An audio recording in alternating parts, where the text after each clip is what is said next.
Well, what's up, guys, and welcome back to Project Time Garage. Today we're back on part 2 of the Polaris Magnum 325 that has some fueling issues. So if you remember in the last episode, we got the thing, basically got it out, got it torn down, and put the carburetor into soak. Figured out that it does run, but it's not getting enough fuel.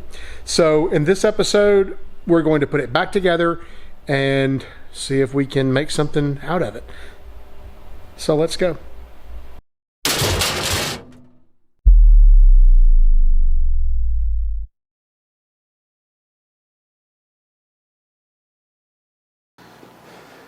So it sounds like it's running out of fuel.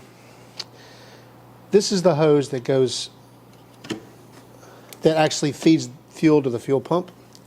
So let's see what we have going on right here.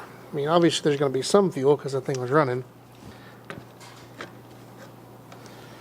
Let's see how much fuel.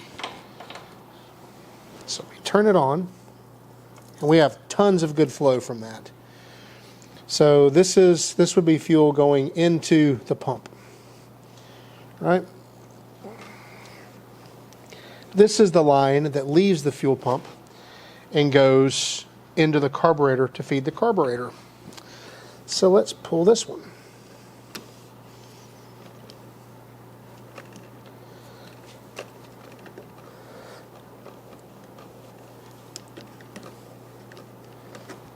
We have some fuel.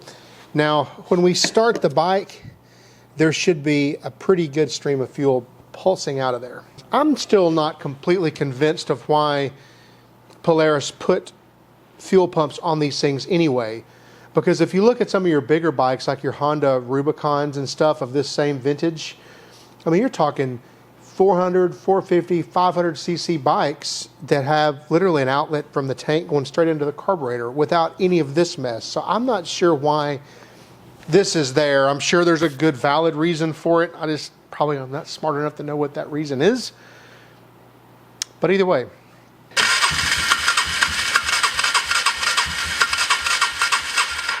we're getting some pumpage out of there, but I'm still just dying to try this little experiment. So I'm going to come from the carburetor and I'm going to go directly into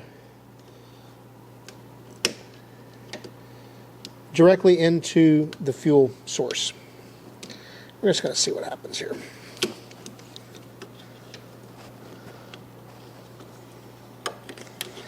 I know I've had a few of the 425 Polaris bikes, and these fuel pumps have been a source of unbelievable agony for me. All right, so theoretically, as long as the level of fuel is above the intended target, which is the bottom of this bowl, this thing should just fill up with fuel, pure old gravity. Let's give that a second and see what we end up with.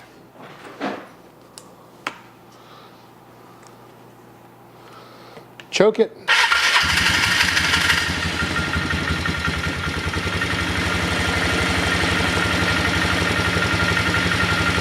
Okay, so at this point we're feeding directly from the fuel outlet right into the carburetor with no stops. I'm just going to cap that off a second.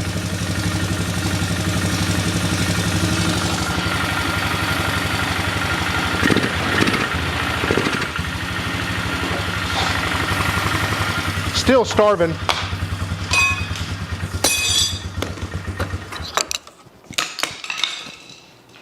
There we go. Don't know why. Status update. Next day. So whatever this thing has going on seems to be like all of my other projects. It's never just as simple as redoing a carburetor. Never. The thing is starving for fuel.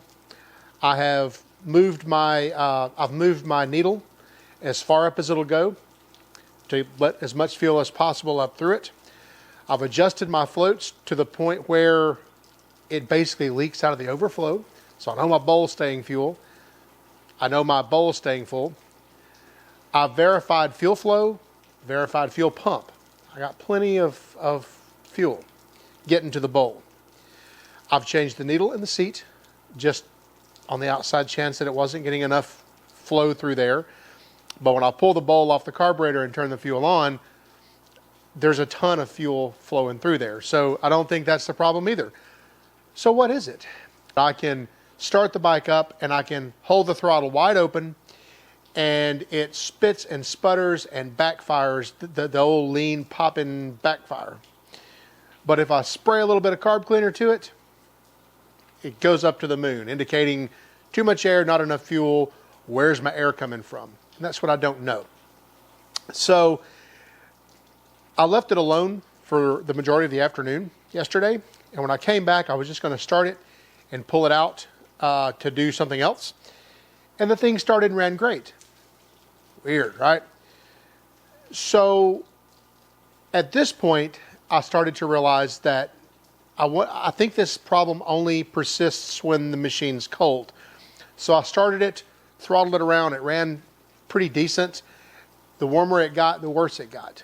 Okay, so now I'm like, okay, what could be starving the bike of fuel only when it's cold? And I have a theory, but I don't have quite an answer on it yet. The theory that I'm going to investigate today is intake valve maybe. Maybe the intake valve is just a touch on the tight side. When the bike warms up, the intake valve is not completely closing or not closing enough, and it's reducing the volume of air that's passing across the carburetor. I don't know. I'm throwing darts in the dark here. So we're going to go ahead and I'm going to start it up again, and I'm going to prove myself right or wrong.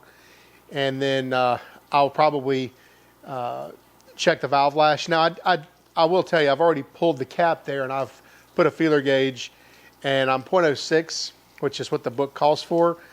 That's probably not what's going on, but I'm kind of out of ideas at this point. So let's at least go down that road. Next thing we're going to do probably is a compression check to make sure the bike's got good compression. Although I think it does, because it certainly feels like it does. And when it runs, seems strong, just not getting enough fuel. Anyway, I digress. Let's start the bike, let it run, let it warm up, and then I'm going to check the valve clearance with the bike up to operating temperature if I can get it there. So let's go. So here we are again. It's idling. It's idling way higher than what it was. And once again,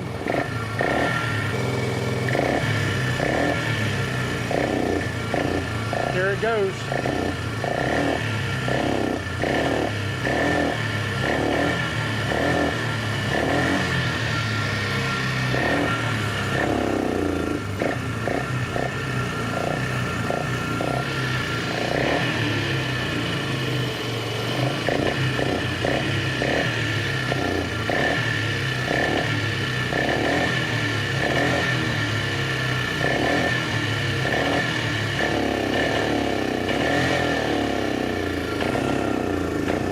Right there. Lean, really lean. Really lean.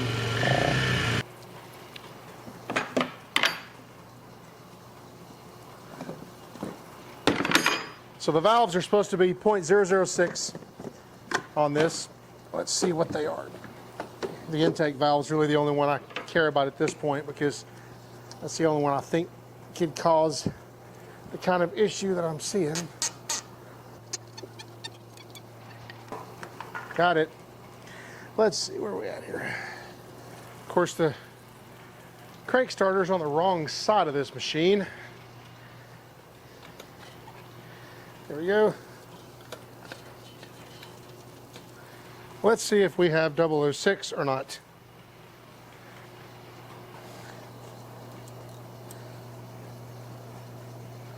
We do. We have an easy 006. So valve lash is probably not what's going on. Remember when I said I checked that boot really well? Well, check this out. This boot right here that goes into the intake. When I take some brake cleaner, oh yeah, right. I think we have a leaky boot.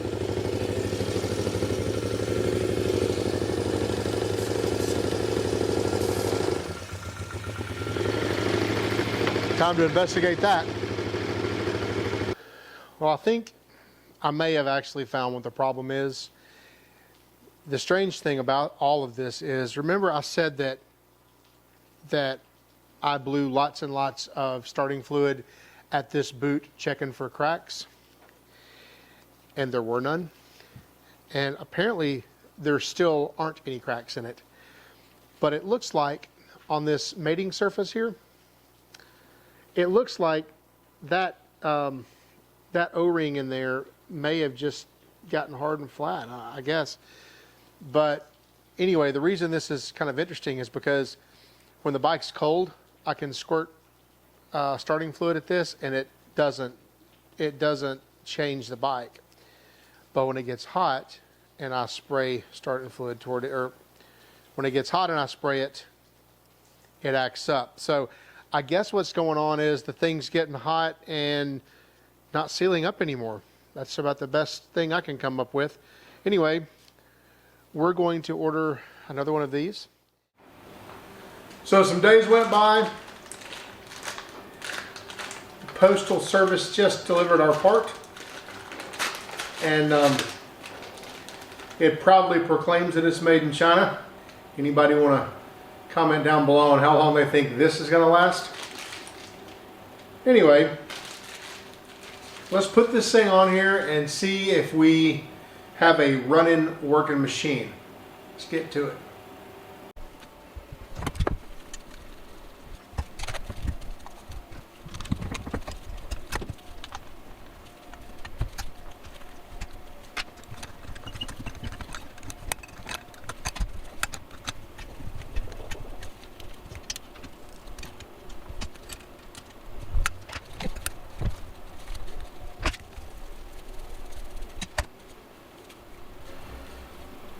Okay, so before I put it together final, we're going to set the tank back up here, get everything hooked back up and plumbed back up, start this thing, let it run a while, and see what we've got.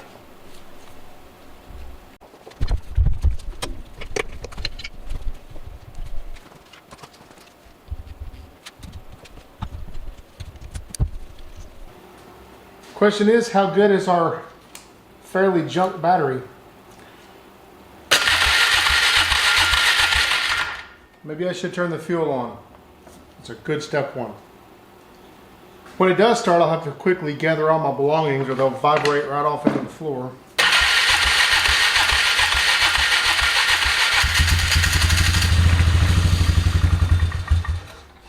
Well, at least it started.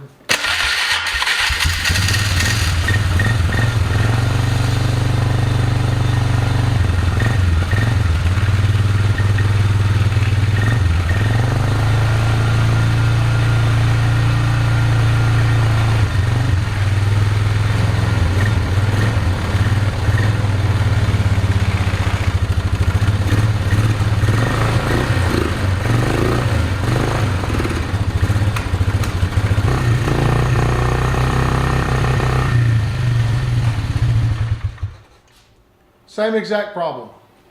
No change.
All right, so I have it running the way I believe it's supposed to run now. And what you probably couldn't tell from the videos is what I did in order to make that happen. I went ahead and went back to put the air cleaner and air box and all that on there. Here's the weird thing. It didn't start running good until I put the airbox lid on there. To me, that's really strange.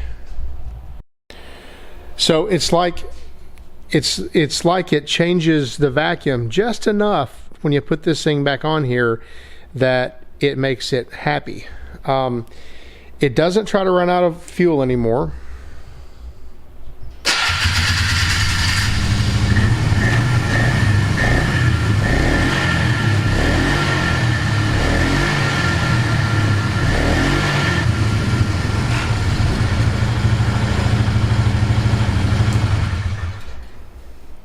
So yeah, what are we going to do next?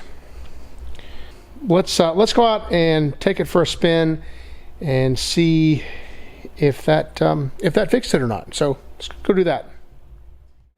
Okay, before we ride it, I went ahead and took the liberty of getting the right air cleaner. So let's put that on, and then let's go take a ride.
Fixed.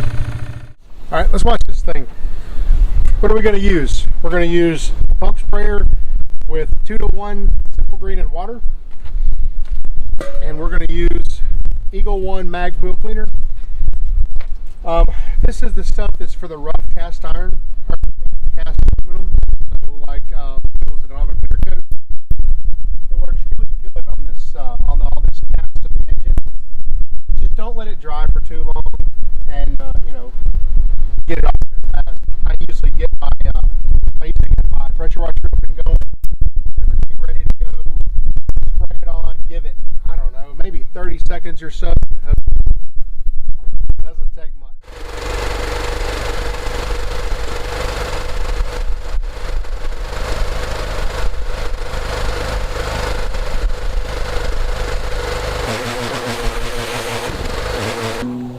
Notice I was wearing a face shield on that.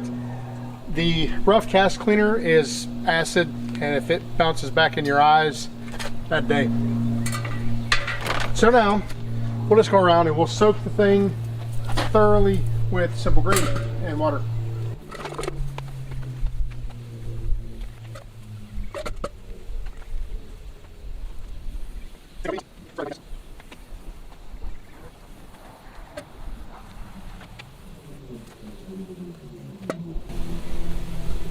like to go around and give it a couple of good soaks.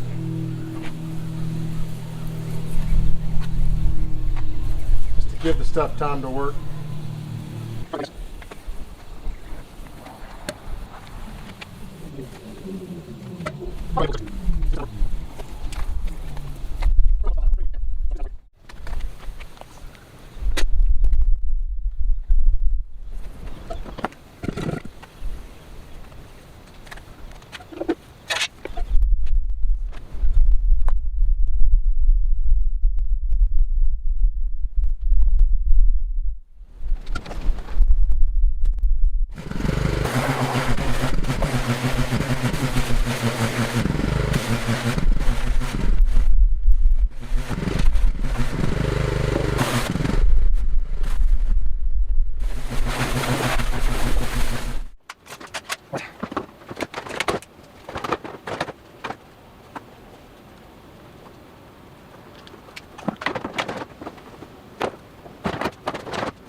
Check it out.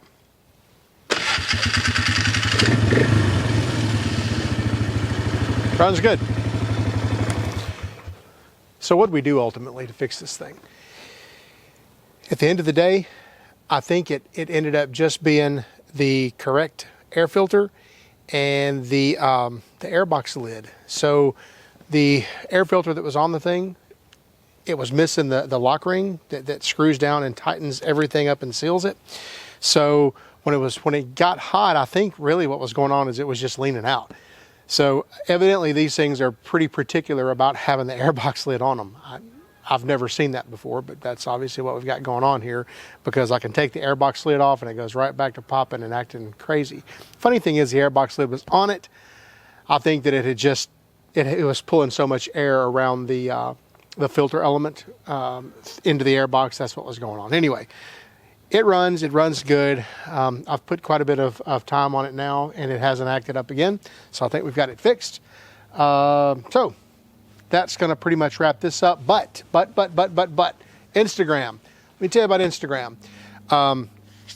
I've started using Instagram to put up upcoming videos, upcoming projects, things that haven't even been filmed yet. So I've got projects stacked up all over the place.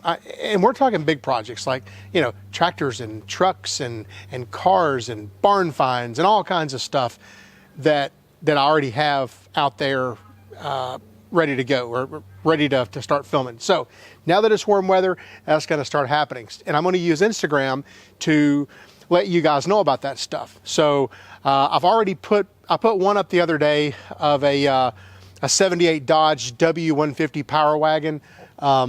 Thing's ultra cool, been sitting in the barn for 21 years, not touched. We're going to get to that this summer. A lot of stuff, just a lot of stuff out there. So follow us on Instagram at ProjectTimeGarage. Appreciate you hanging out here with us today with this project. A lot of fun. Don't forget, like, share, subscribe. Tell all your friends about us, and I'll see you next time.